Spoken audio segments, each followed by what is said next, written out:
suck? It stinks because you're with other people. Like you're not, I mean, if you were by yourself at school, it would be fine, right? Like it would be totally fine. But you go with other people. Yeah. That's the main problem. That's tough. And I work at a school and I'm saying that, so, I mean, yeah. Yeah, I agree. I think it does suck because of people, and you have to be with people of all types, right? Like not just the people who you get to choose to be with. So that's kind of why it gets tricky. You live with regret. And regret falls into two camps. One is the things you should have done, and the things you wish you hadn't done. So we'll call them omission. You forget to do something, or you actually do something you should have done, which is the sin of, or the regret of, commission. Omission, commission.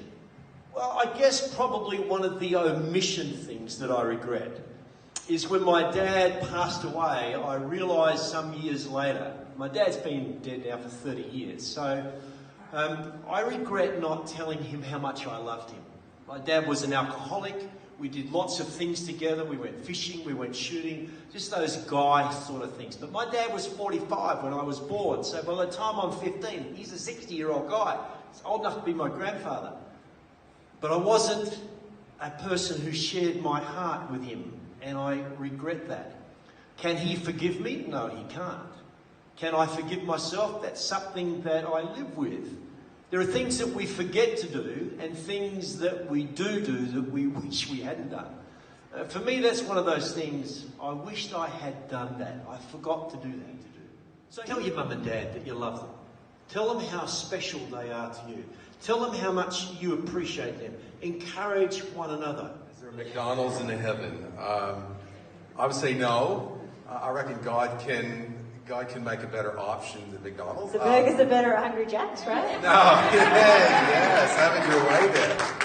I have been to heaven, it was called Texas, and I have to admit that we didn't have McDonald's there. Darn it. We do, but we have water. I reckon I wrote down a few things some possible foods that could be in heaven. Mexican food, Texas barbecue, that was it, I think.